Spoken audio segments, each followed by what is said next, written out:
Hello, everybody.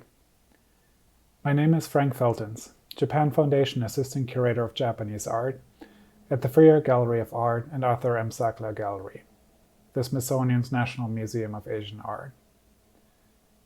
Today, I would like to invite you to commemorate with us through art, literature, and history the great East Japan earthquake and tsunami that devastated parts of Japan on March 11th, 2011, exactly 10 years ago today.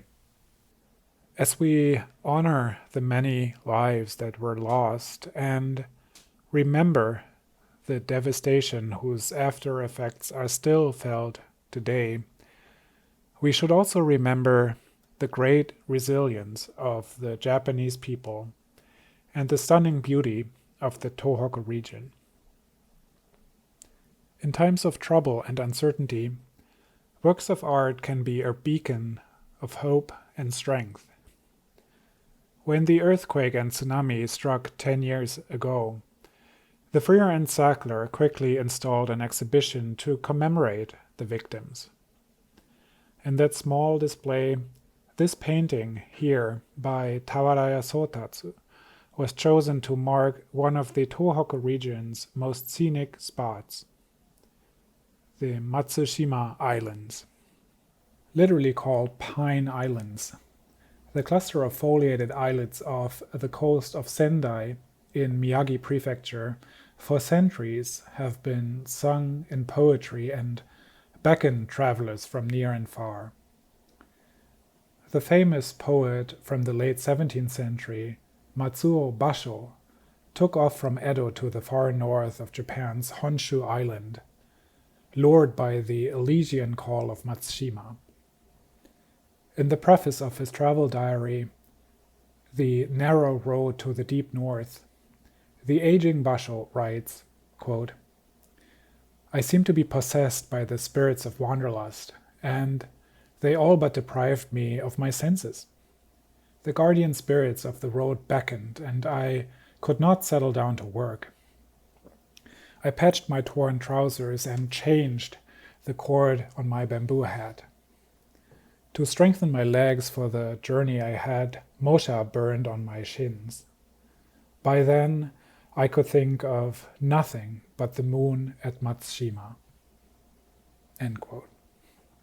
Basho, like many poets and travelers before him, understood the beauty of the Tohoku region and submitted himself to its allure. Although old and frail, he packed his bag and set out to follow the call of Matsushima. Once he arrived there and cast eyes upon the subject of his desire and imagination, words failed him to describe the beauty of the sight. He exclaims in his famous poem, quote, "Matsushima, oh, Matsushima, Matsushima." And in Japanese, "Matsushima-ya, ah, Matsushima-ya, Matsushima-ya." End quote. This cry of awe established one of his most famous haiku poems. The pines, islands, and sea at Matsushima made the seasoned poet lose his composure. But his loss for words speaks volumes, as does the tempestuous sea surrounding the pine-clad islands in Tawaraya Sotatsu's screen. Half a century before Basho's time, Sotatsu reimagined the essence of the ocean and its interplay with land and sky. For hundreds of years and into our own time, Matsushima remained a central theme in the creative imagination of artists. In the modern age, print artists like Kawase Hasui reconfigured the actual site in Miyagi Prefecture into dreamy vistas that departed from the sumptuous abstraction of Sotatsu. Hasui and others recast Matsushima into a fusion of photorealism and idealization.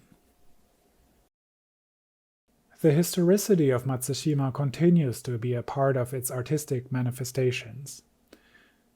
Here, Hasui visualizes Basho's imagined vista of Matsushima in the moonlight, 200 years after Basho's own time. As we are gazing at the silhouettes of Matsushima under the moon, let us pause for a moment and remember the perpetuity of the place, and with it that of the entire Tohoku region. In spite of their proximity to the earthquake and tsunami, the Matsushima Islands experienced only small damage in the March 11, 2011 disaster. In so many ways, these artworks and the Matsushima site itself are symbols of the resilience and continuity of the Tohoku region. Now, as we commemorate the 10th anniversary of the catastrophe, we are reminded that even in the darkest hour, there is light and there is a tomorrow. In the words of Basho, "O Matsushima," I want to conclude by thanking the Embassy of Japan in Washington, D.C. for co-creating this video and for allowing us to mark this occasion together, and for celebrating an unshakable friendship between the United States and Japan with us. Thank you, everybody, for tuning in, and stay safe.